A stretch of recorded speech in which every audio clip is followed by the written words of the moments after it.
the timing of it worked out really well because it's a year since I was laid off, a year in perspective. So I'm looking forward to that.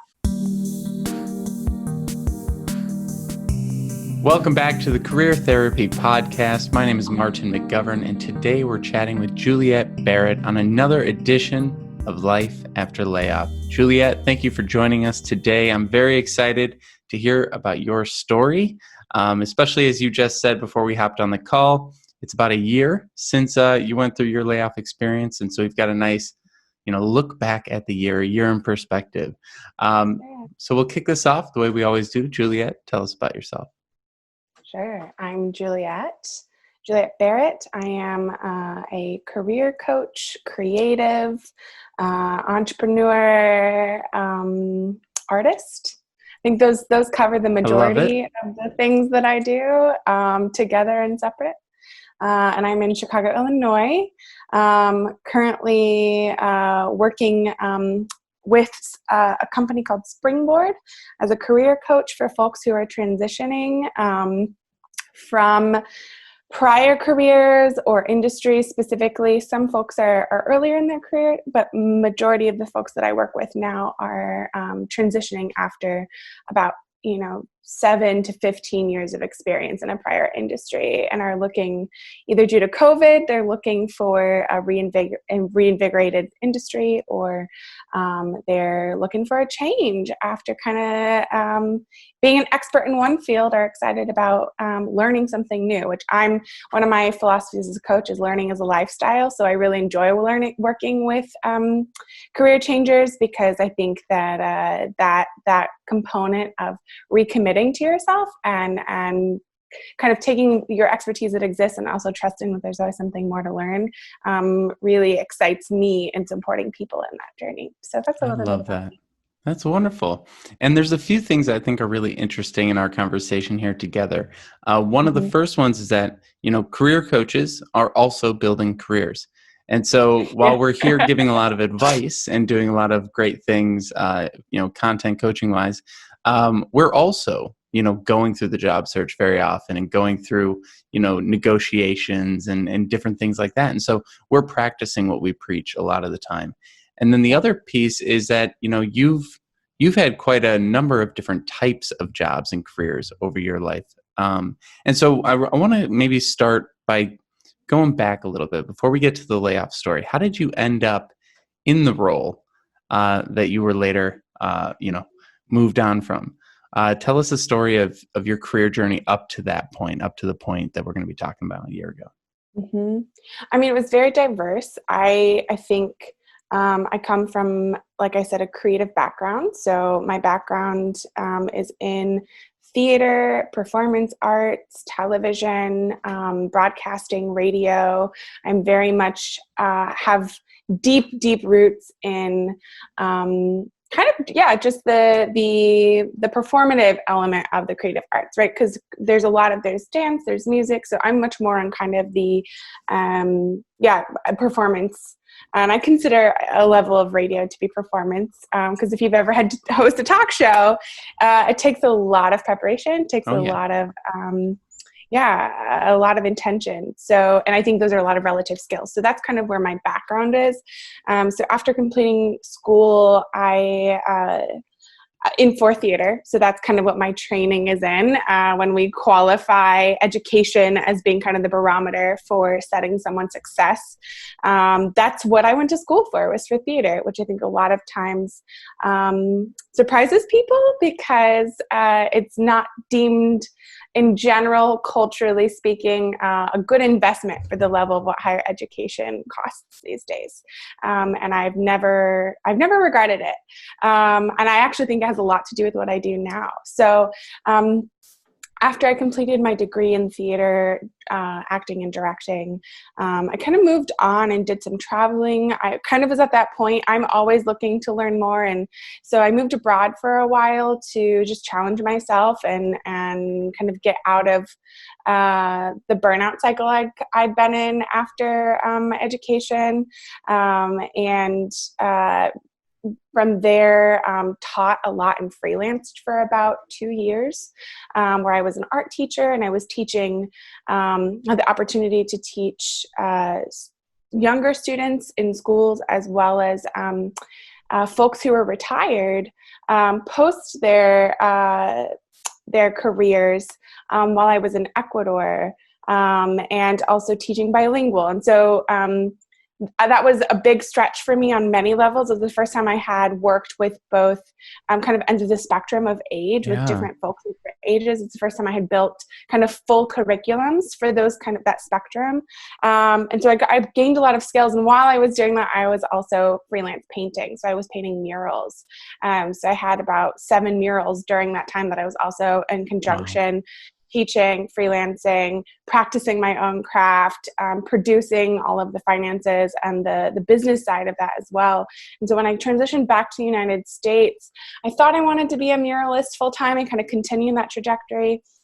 And then I found, really that the lifestyle that's required for being a muralist wasn't going to be sustainable for me, because it involves, it's very physically demanding. It's long hours. And so that was something that kind of looking at how I want to kind of invest my life. So much of what I enjoyed about public art was the community engagement, not necessarily the painting side of things. I loved being able to take a story from a community and put that on a wall where the community could see itself and feel reflected. And I realized that if I wanted to be sustainable, muralist, that I would have to do studio art in order to really be able to support myself financially as well in that endeavor. And that was a side of the career that just I knew wasn't going to work for me. I need to be around people. I need to be in the street painting, talking to the mango guy who's selling mangoes in the wheelbarrow, and discussing the history of the neighborhood that I'm painting in.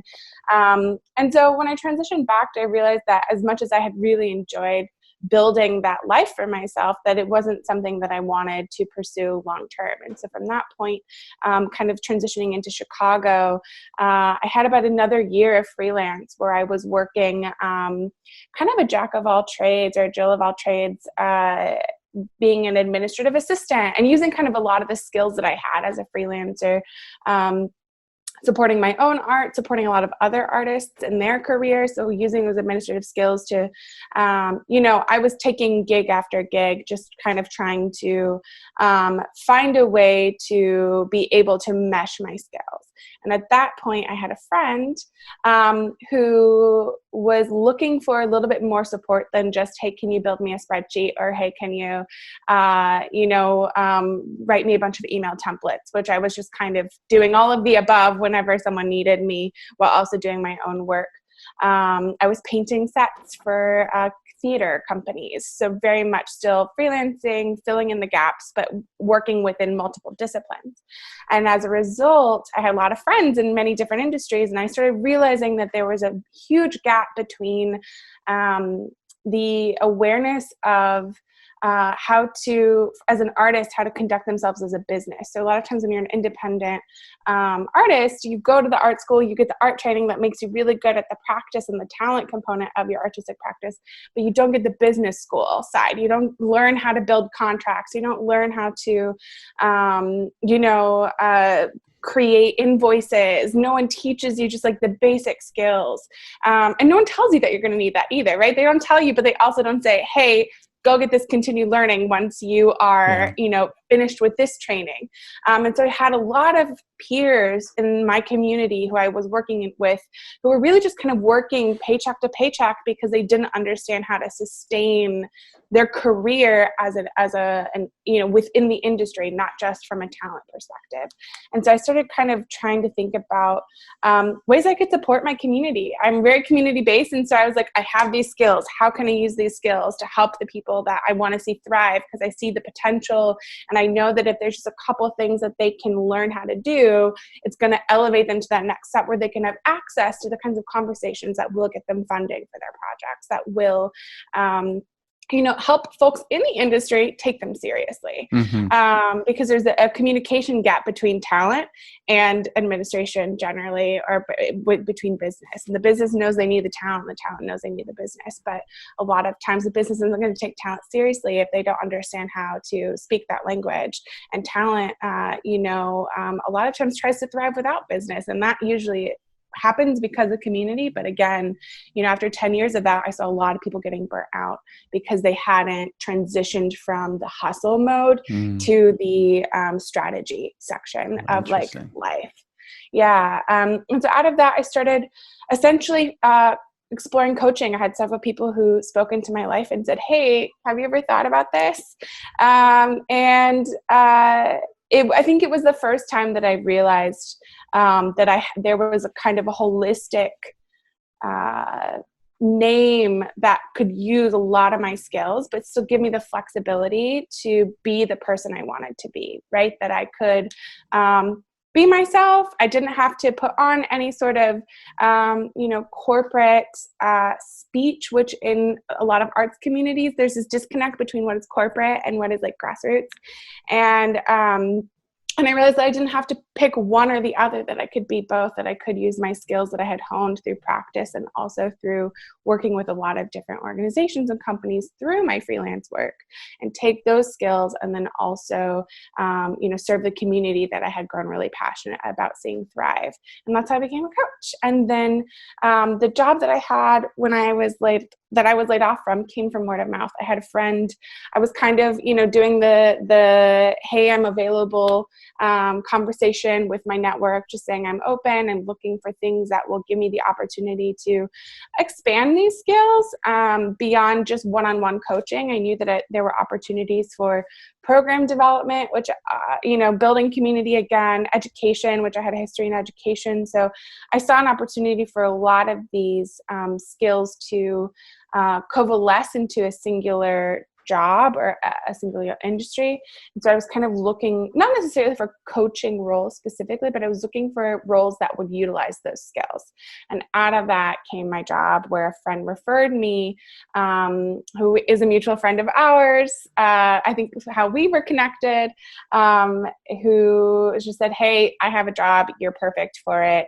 Please apply. And the rest is history. I love it.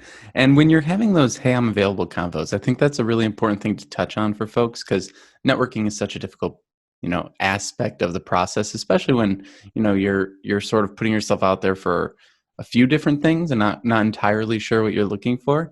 How did you approach those, hey, I'm available convos? Was it all one-on-one? Was it online, in person, group things, going to meetups? What were you doing?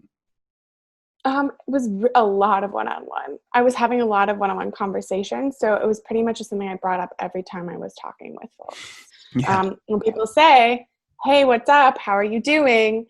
I would always be a component of, I'm really good. I'm on the precipice of looking for, my next step.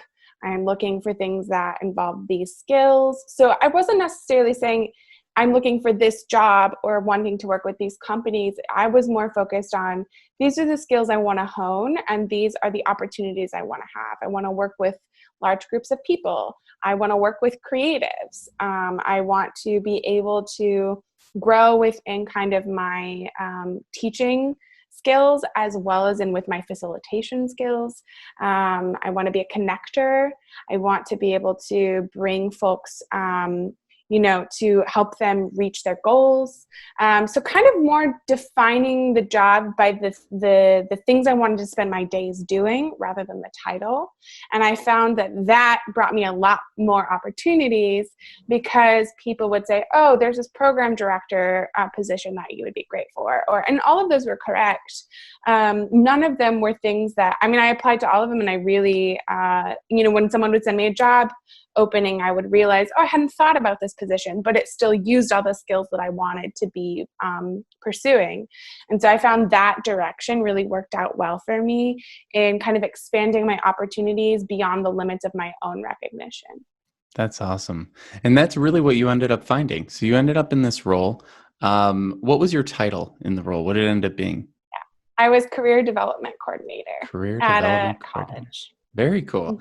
And one of the things that I think is so interesting about, going through a layoff at some point in your career, sometimes the layoff can kind of color the whole experience, right?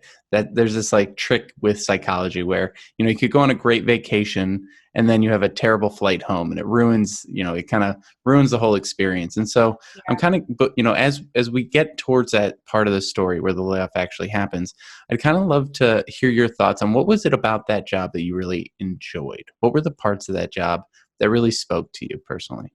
Yeah.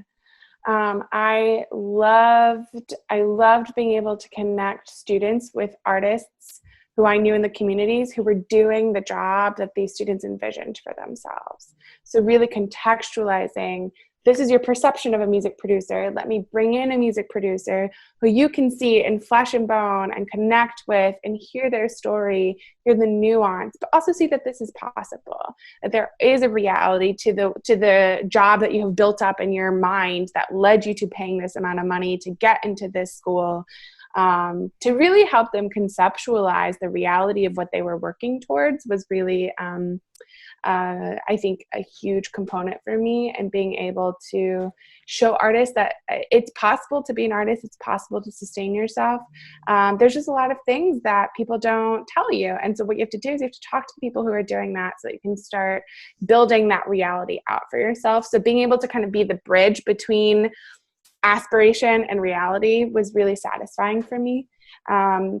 And then one-on-one relationships. I loved my students. I loved having just, office visits, having people come in on my office and just say, hey, whether they were dropping off a thank you note. I had some really wonderful students who would just come in and drop me off thank you notes, or they just wanted to come in and, get clarity on a concept they didn't understand.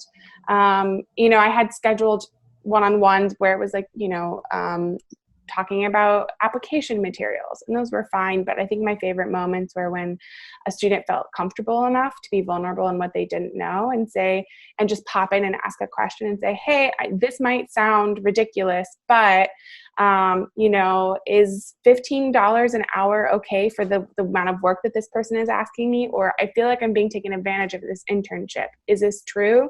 And being able to affirm those instincts and those questions in them without judgment, I think for me was a great opportunity to show them that they could build that trust within themselves to follow those instincts, because that's ultimately what you need in order to thrive in any industry. So being able to facilitate that space for them to kind of explore those limitations within themselves and learn without feeling, like they would be seen as incapable. A lot of times I think also professionals feel like if we let down our guard and we say, I don't understand something, that suddenly our whole career will be undermined because we don't know everything about what we're supposed to know. So kind of being able to debunk that myth for me in one-on-one moments and then see students grow out of that information was really fulfilling. I love that. And that ability to connect someone with a job that they, especially in the creative world, I feel like we consume a lot of media of what, like, we watch like a docuseries or something like that. And we're like, that's what that is. It's like, this is what Rick Rubin's life is like. I'm going to go get that career. And like, showing them what a real person in that role, it's like, see it to achieve it in a way. And, and when, so you're in this role, you're doing a great job. You're chatting with these folks, you're connecting with the industry. And, you and I even met through that, I believe. And then through one of those conversations. Exactly. I hosted you as an expert. Yeah. So that was a whole lot of fun. And then things start taking a turn. So, with knowing as much as we can share in conversations like this, what started happening and how did we end up getting to the point where a change occurred? When you say a change, that sounds so ambiguous to the reality of what happened.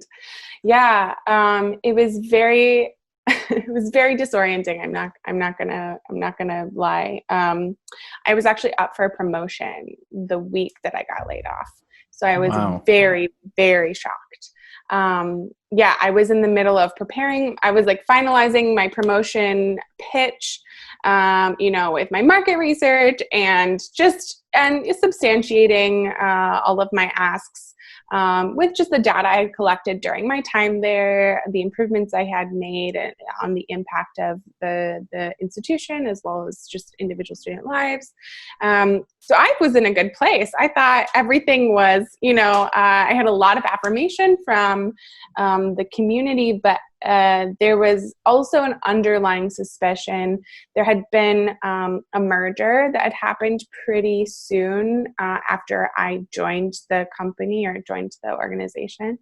And the merger had not, in my time there, had not been handled well in multiple ways. Lack of communication, lack of change management in many spaces, miscommunication around funding options, how much was available versus what we had been told we would be receiving for our, for our work that we had already started kind of preparing, having to kind of reorganize due to those miscommunications across the board. So there were definitely seeds of suspicion, but I don't think that I saw it going as dramatically as it did. I just saw it as we have a lot of work to do kind of mentality, which can happen when you have, suddenly you go from one chain of command to 6 chains of command because you now are dealing with, different time zones and different departments that are also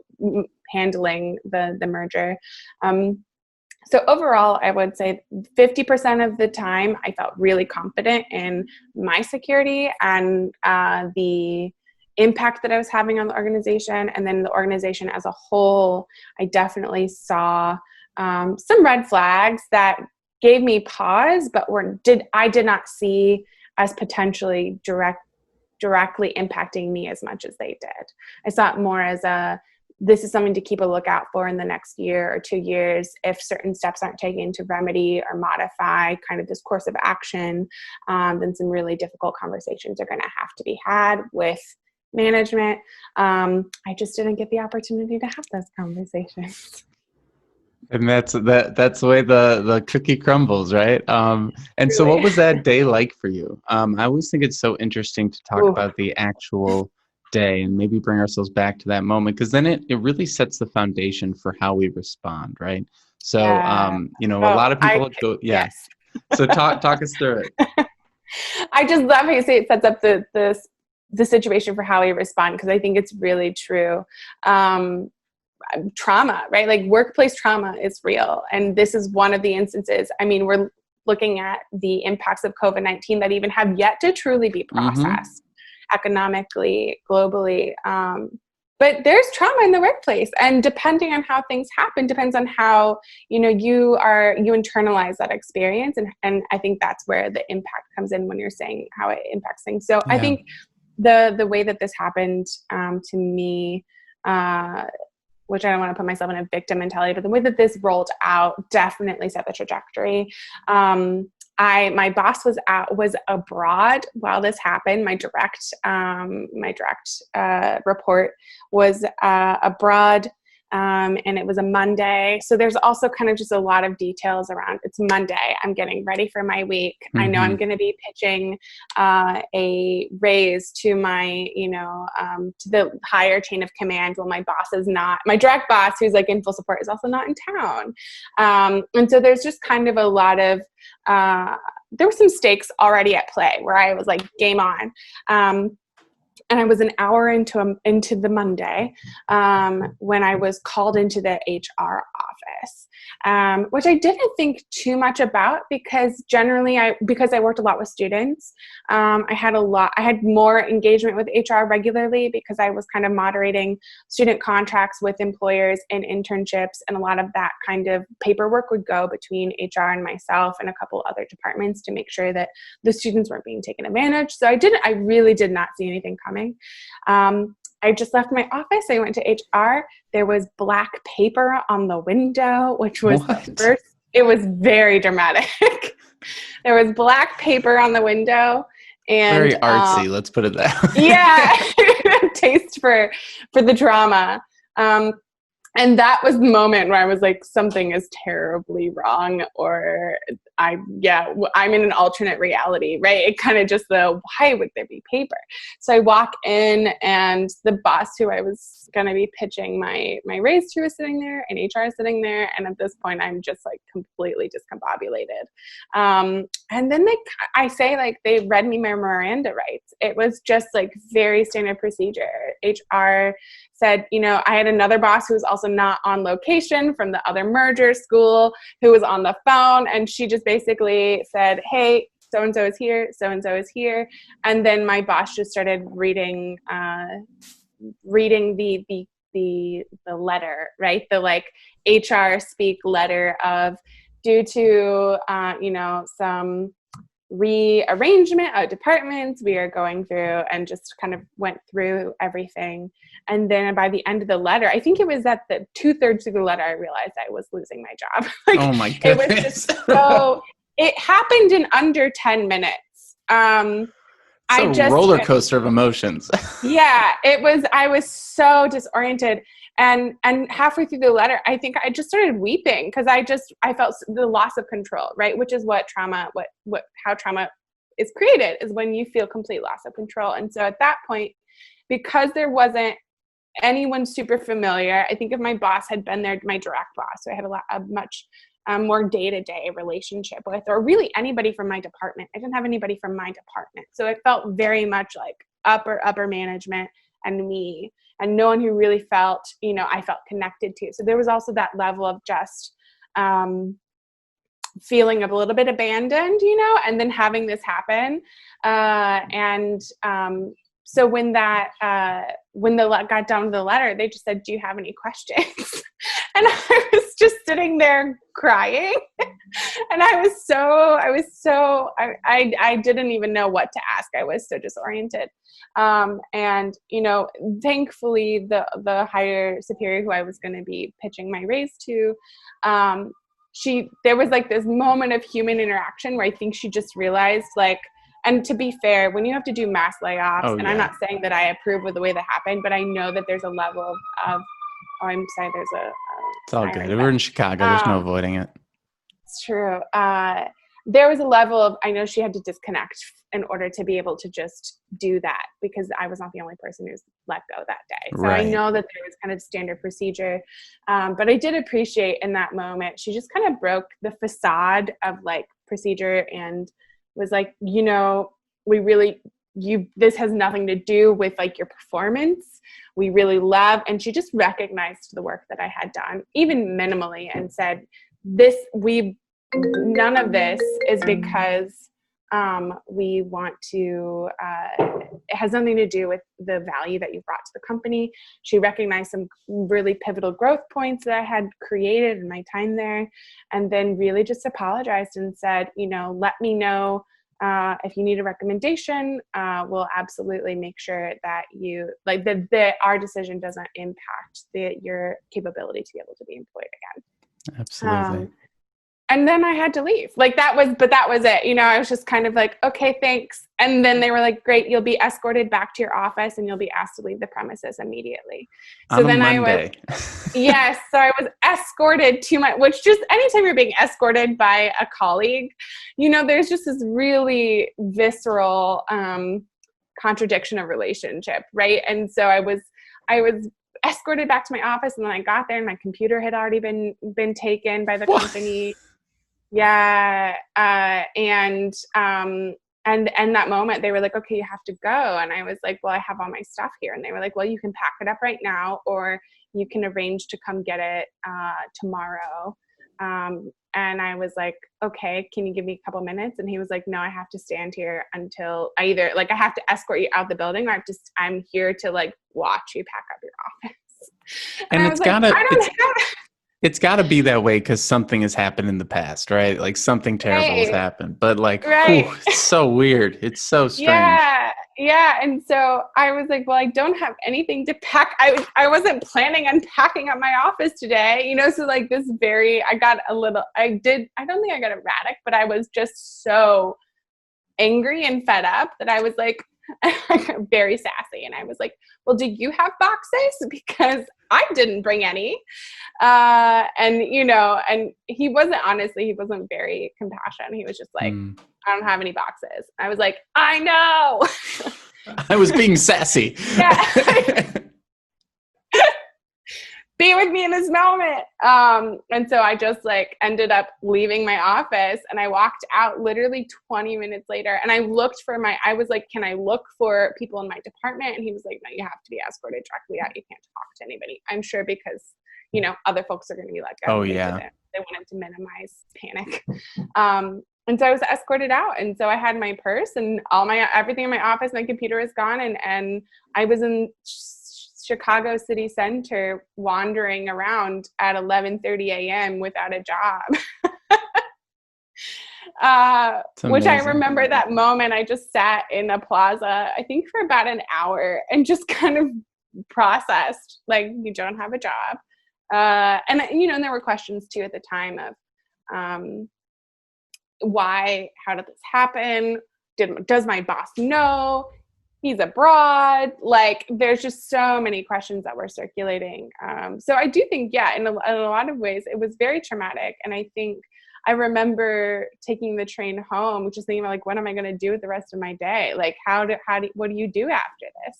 Mm-hmm. I still have a note in my phone where I wrote down every single person I would need to contact in order to find another job. And I just started brainstorming, I need to send an email to so-and-so. I need to send an email to so-and-so. I need to, I went into kind of reaction mode.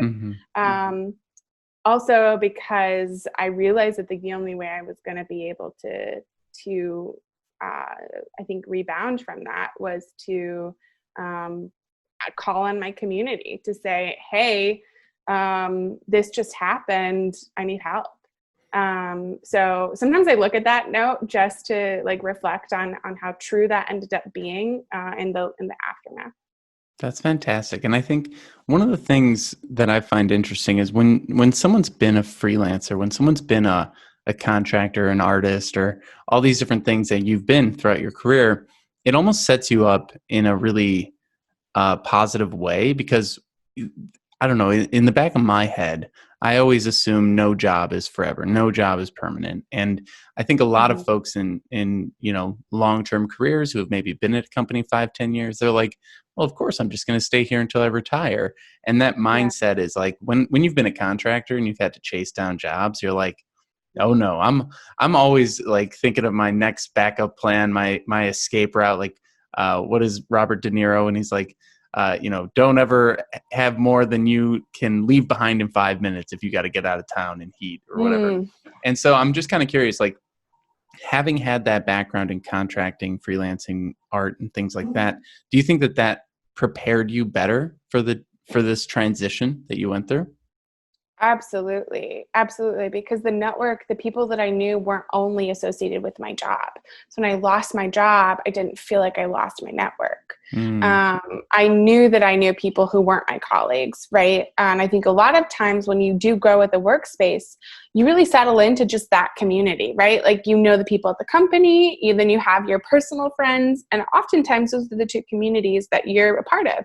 So when you lose that job, you lose 50% of your contacts. Wow. And a lot of times your personal, and depending on what profession you're in, you don't always integrate your personal with your professional lives. And so even your personal contacts might not be in a position to speak to your skills or to your work because they don't engage with you in that space. And so then you're really isolated because you don't have anyone to speak to your experience or to speak to your abilities, because they just don't, that's not how you built that relationship. Unless you explicitly invite them to see you, conduct taxes or, which we don't do with our private relationships. And so I think, for me, the big component of all the work that I've done has always been being a bridge between communities, being a bridge between employers and students, being a bridge between. And so I knew that skill and that also that value that I hold within my work, no matter what I'm doing, kind of that outward focus of who else can I connect with, did come one from the freelance opportunity, right? Of seeking out freelance work, of always being open. And I think the other thing is, when you're freelancing, your perspective has to be vulnerable, because you always have to be open to seeing where the potential is to connect with somebody, right? You're always kind of looking for, how can we collaborate? What skills do you have that are compatible with my skills? Where is the intersection for us to be able to connect? Because one, you need to, but also two, if you're freelancing, there's probably a level of autonomy that you want to have in your work, because you want to be able to work with people you enjoy, or work on projects or products that you enjoy or value, or you feel like reflect you. And so when you are in that headspace, a lot of times you're much more opportunistic than when you have a longer term job. Because you're not in a space where you might not have the capacity to be incorporating that many more people into your life, or taking on a lot of extra projects. So I do find that, especially if someone's been with the company longer term, and it's like their dream role, right?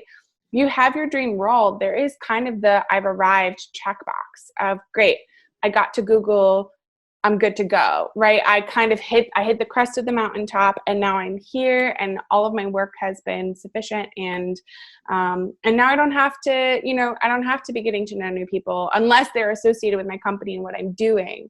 And it's relative to that experience. But once you kind of turn that mode off, and you stop valuing people beyond the company you're associated with, or through the association of that company, that's when you get really vulnerable to being really dependent upon that company for sustaining your livelihood, as well as like your personhood. Yeah. And I like that idea of like thinking outside the box of ways to connect. I think a lot of times that, when I'm talking to folks who are networking, they're like, well, they didn't have a full-time job for me, so the conversation ended. And I'm like, what are you talking about? It's like, find a way to connect them with someone, find a way to do a contract with them, find a way to volunteer with the meetup that they run. Like I think that freelancer mindset, that contractor mindset also allows you to find what you said, to see the potential of a collaboration with someone. It's like, yeah, it might not be a full-time job right this second, but if you keep that conversation going and you're always looking for ways to help people, you never know what might happen, 6 months, a year from now. And so what has been your journey back now? So it's been about a year since this happened. What has been your journey back, and where are you at today? Okay. I'm going to reframe that. I wouldn't say Sure. it's a journey back, because for me, that feels a little bit regressive, like that I Okay. was trying to get back to that job, right? Sure. That I was trying to get back to that place. And so there's this idea of like, I fell here, or, I was here, I fell, and now I'm climbing back to that point. And I think once I dropped off that point, I realized that linear structure was a facade, and that wasn't actually a sustainable approach to my profession. That I was very, I think I also in that job became, even just in the year that I was there, I became very comfortable with my performance will always be my security. That if I overperform or I impact the company, that I will have security because my merit and my value to the company will be recognized. And that's how I'm going to be secure. And I think in that moment, like how did the letting go impact your journey? I think the fact that my boss directly said, this is not because you haven't been an exceptional performer. This is literally because this has nothing to do with you. And I think at that point, I realized it doesn't matter how hard I work or how exceptional my contribution is to a company. I'm still not stable, right? Like that doesn't actually create safety for me. You could be invaluable to a company and still not be retained. And a lot of those decisions are out of your control. And I think that realization and hearing that from her in that moment helped me process after, and I think I took about 2 months where I really didn't job search. I just sat with do I want to go back? Do I want to go, work with companies? Do I want to freelance? Like, just also sit with who am I outside of a job, right? I think that was the first time, even though I had been freelancing, it was the first time I didn't have any gigs, any contracts, anything. I didn't have any income coming in. And so I still feel like it was very much I didn't have a job. Even though I had, skills and abilities and a network, I still didn't have anything defining me for the future. So I still very much felt like kind of that horizon line was very, very open. And so I didn't want to just jump into reactive mode of, I got to find a gig, I got to find a job, I got to send out applications. Because I think realizing that my ability was not connected to my safety made me go, okay, well then what is? Like, what is? How do I take care of myself? Does that look like getting a gig? Does that look like getting another full-time job? Like, what does that mean? And I needed time to sit with that question because it felt so vast and impossible at the time. And I think through that space, which I encourage a lot of folks, if you have the ability, take that space for yourself to just allow yourself to be outside of work, to understand also what your needs are before you start looking for the next thing, because you might just jump from the fire into the, or was it frying pan into the fire? Oh, the yeah. Fire into the frying pan. One of the idioms. But having that reset for me actually allowed me to sit with what opportunity has this created in my life now, right? Like, what are the things that I haven't been doing because I didn't have time, or the ambitions or the projects that I wanted to do, but I put on hold because I had a job. And so I really spent the next 8 months of unemployment. I was unemployed. And I also think it's hard to say unemployed because we think of that in the framework of a company. But really, I wasn't working 40 hours a week for 8 months. Mm-hmm. And even that is still framed within this idea of relationship to an employer. I was absolutely working 40 hours a week. Not everything was making me money, but I was working, right? And so the next 8 months I spent really defining what I wanted, what skills I wanted to bring, what I wanted to continue honing. I did a lot of personal projects. I wrote a workshop curriculum that had been on my mind that was synthesizing a lot of my creative skills with what I had learned about career management, and wrote out a curriculum that was a combination of learned knowledge, personal philosophy that I had wanted to do as I had accumulated a lot of experiences. So being able to kind of regroup and create something that could speak to my career that was independent was huge, and like regaining the autonomy that I felt had been taken away from me by being disassociated with my organization. And then I did a lot of creative projects, things that I wrote a play, which I didn't have time for when I was working full 40 hours a week. And I had a residency, and I was able to really kind of build out the components of myself that I had put on hold for that company. And then those skills ended up getting me the jobs, right, that sustained me throughout the time where I wasn't working with a company directly, where I was doing freelance work. I was able to pick back up some of my painting and theater for fun.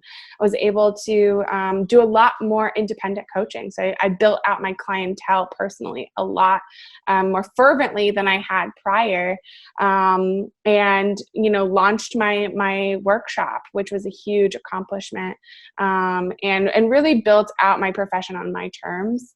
And introduced myself kind of to the world as a creative and a career coach at the same time, which I would say prior to that, I was code switching. I was either in my creative circles or I was a career coach, and I wasn't both.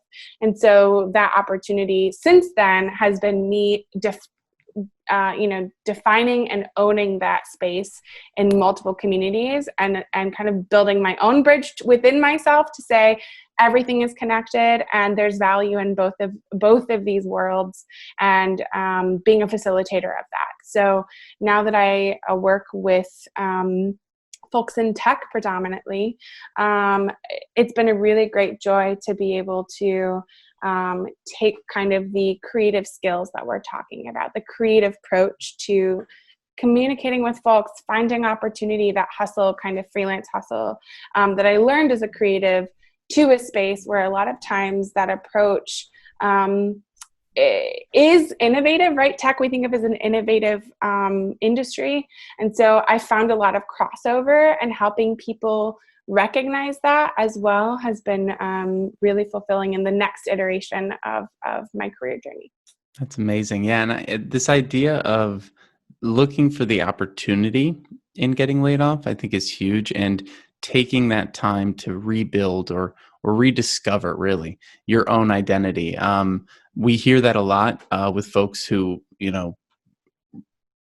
can separate themselves from the experience a little bit and start seeing, wait a second, it's not all downside here. There's a lot of upside. And I think a lot of that happened with, quarantine as well. People go, oh my gosh, look at all this time. I'm not commuting. Wait, I can Yeah. rediscover a part of myself that I've maybe been ignoring because I took on this identity of this role and thought that meant I couldn't do these other things. And it's actually something since my layoff that I've been doing as well. Like, career therapy is a far more creative type of coaching than I did prior to getting laid off. And so it's really cool to hear that part of your story. And now I would just love to get a sense of, where are you at today? Now that a year has passed, what are you working on? How are you weaving all of this together, and where do you see it going? Yeah. I think where I'm at right now is very much present. I think that because of quarantine and because of COVID, and because of my job, I speak with 30 plus professionals a week who have been impacted by COVID all over the world. And I think that opportunity for me has given me a lot of perspective around many industries that are suffering, how it's impacting different parts of the United States generally, but also globally, like the difference between someone who's living in Singapore and experiencing COVID versus someone who's living in California versus someone who's in Maryland, right? All very different worlds. And that perspective through working with my clients has really helped me, I think, ground in the fact that we don't know what the future looks like, and to be much more present with the investment of my time, and how can I take care of the folks around me while also, not trying to force the next section of my career, or, be this very goal oriented, which a lot of times in crisis, we go into action plan mode, right? And I think for now, my response has been not to go into action plan mode, but really to try and just say, all right, this week I'm focusing on these clients and I'm focusing on my needs in this area. And we're going to get through this week and do that work. And then we're going to see where that gets us. And I know that's a very abstract response to your I question. like it. But I think from a personal standpoint, I'm really looking at what does a 40-hour work week mean within a fully remote world. And that's a big question I have around the future of careers, the future of industries, and of company work versus client work. And if many things are remaining remote, what does that mean for how do we then redefine the work week, right? Like, when are we working in the mornings, the evenings, when you work between different time zones? If you're working remote, there's a lot of other things that can be incorporated into defining what your day looks like. And so right now I'm really thinking about, if we have this opportunity to think about our lives and what we need in conjunction with doing work, if we have a clean slate, right? How would my work best support my life? So am I a morning person and I book all of my clients in the morning, right? And I still get in that 8-hour workday, but then maybe the rest of the day is mine because I'm at home and I don't have to commute and I don't have to stay at the office, or, there's a lot of freedom in that. And thinking about, okay, well then what industries or what spaces are going to support those needs, right? So kind of still centering my reality inside of everything else that's changing and trying to go, where can I fit and be of service to the changing needs of the world, as well as how can I take care of myself within those changes. So right now I really am enjoying remote work. I think that's something that I would like to sustain for the majority of the next several sections of my career. I have really enjoyed being able to create gaps inside of my day where I can do self-care. So not having to necessarily do 4 to 6 hours of work at a time, but kind of doing those 2-hour chunks. I'm a big fan of work with the energy that you've got. Don't try to project an expectation onto yourself. And so I found that I'm a much better professional if I can work 2 hours really solid and then take an hour off and then work 2 hours really solid. And so the autonomy that this kind of crisis has given me to be able to build out my schedule has been really crucial to helping me identify how much I can bring to the table if I'm catering to my strengths, rather than putting expectations on what that should look like in conjunction with the company. So I do love working with companies. I think still, as a career coach that works with a company, I enjoy the collaboration of having a department to connect with and share skills. So I think for me, moving forward on the work that I do, I have discovered that I definitely want to be working with a company. That full-time freelance is not sustainable for me either, because I like working I like having colleagues. I like working with people. That's very important to me, right? And so in that work, I'm looking for opportunities where I can continue building and expanding with other companies who are interested in, I think, innovating the workplace or the workspace, right? And how do we support professionals? How do we support our clients within kind of this opportunity to invest in what the work week or what work looks like in our personal lives. I love it. Yeah, there's so much that we can learn. And I think anyone who's gone through a layoff or has a lot of time on their hands job searching, it's a real opportunity to be able to start learning how to design your day. I think that's such a great skill to have, and it's something that I'm also figuring out as a coach. Right? How many calls can I be on before I start being a total potato on that call, and figuring that out.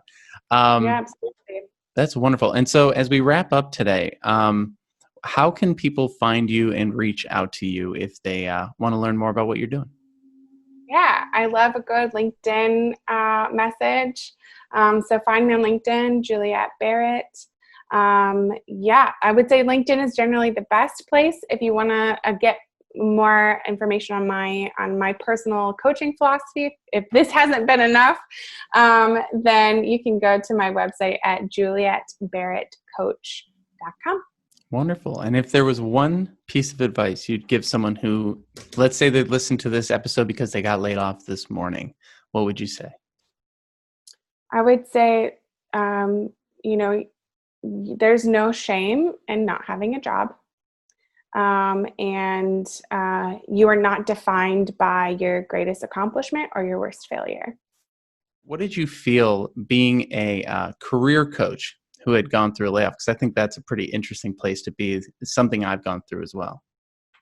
Yeah. There was definitely a level of shame about how is anyone ever going to trust you to do your job again? If you can't be the pillar of success, how is anyone else going to trust you to give them advice next time, right? So there was definitely some perfectionism and some pride I really had to let go of. in relationship to my value as a person, in relationship to the job that I had. And I really had to take a lot of my own advice that I was giving my own clients of, hey, this is going to happen and you just got to roll with the punches. But as soon as being a career coach searching for a job, I was like, everyone's going to expect me to have the most perfect resume and the perfect cover letter and know all the right answers to interviews. And I just put all this pressure on myself about now that you're in the job search and people see that you've been a career coach, the caliber of expectation is going to be so high for future employers. And how am I going to live up to those standards and those expectations?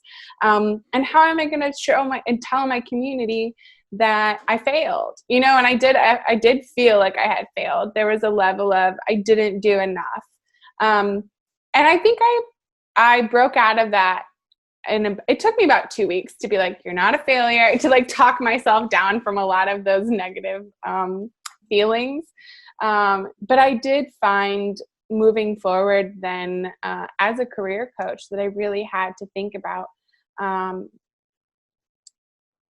talking with folks about their careers, that I had to be sure that I was doing the things that I was telling other people to do, that I really had to do a gut check and check in and say, okay, this is what you would say to somebody else who was in this position. Are you doing that? So I think the best thing it did is that it really called me to live up to everything that I had been, saying sincerely, but I was now in the most opportune moment to put that wisdom to the test and say, are you doing the things that you've encouraged other folks? If you are or you aren't, there's not necessarily shame around that, but maybe what you were saying wasn't actually in alignment with the truth.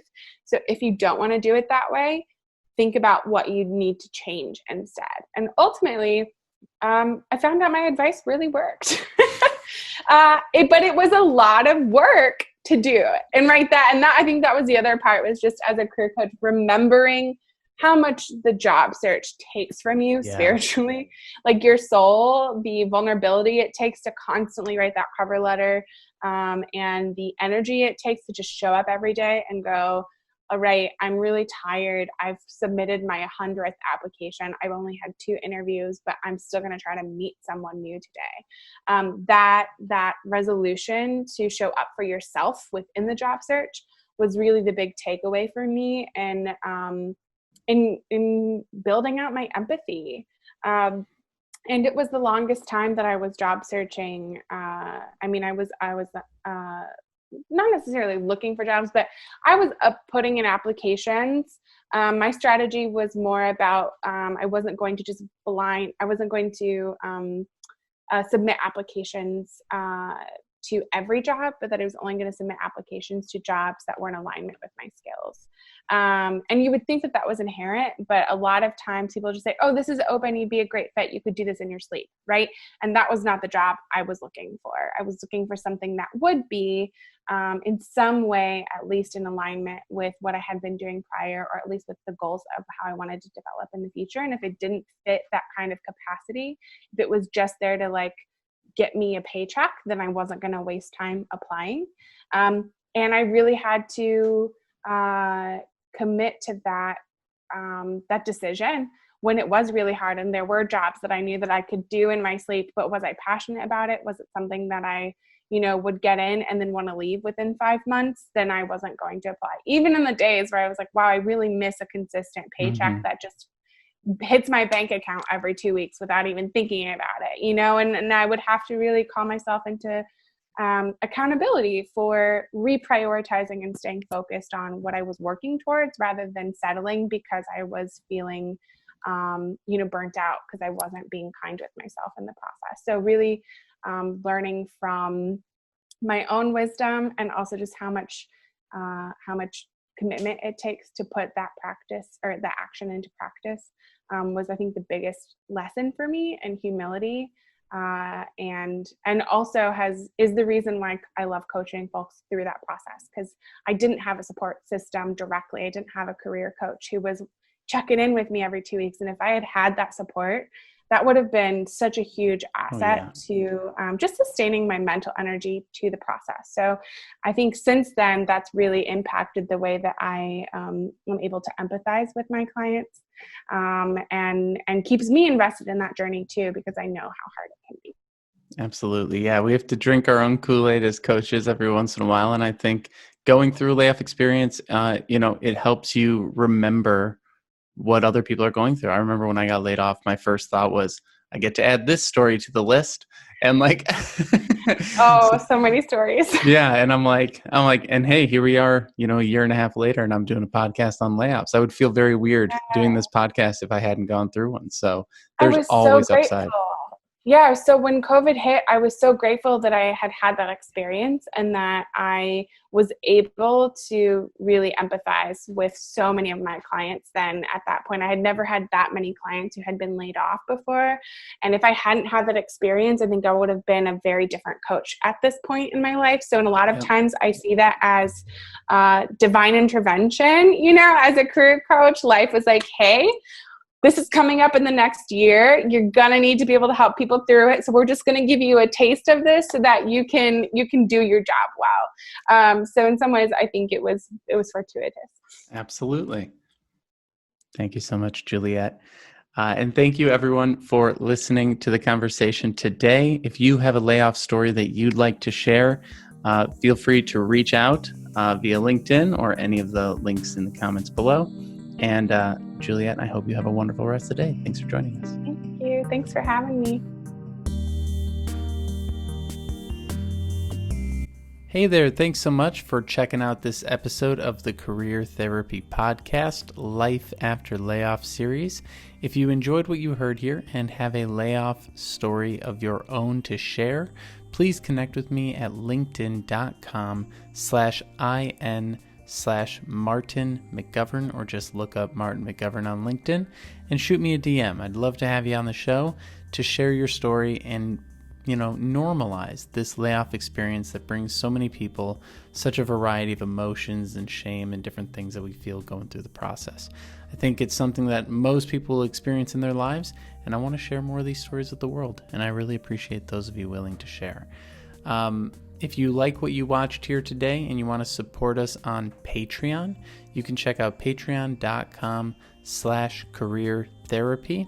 And don't forget to subscribe to this on YouTube, like the video if you can, and leave a review on iTunes or whatever podcasting software you're watching on. I appreciate your time and wish you the best of luck in your career.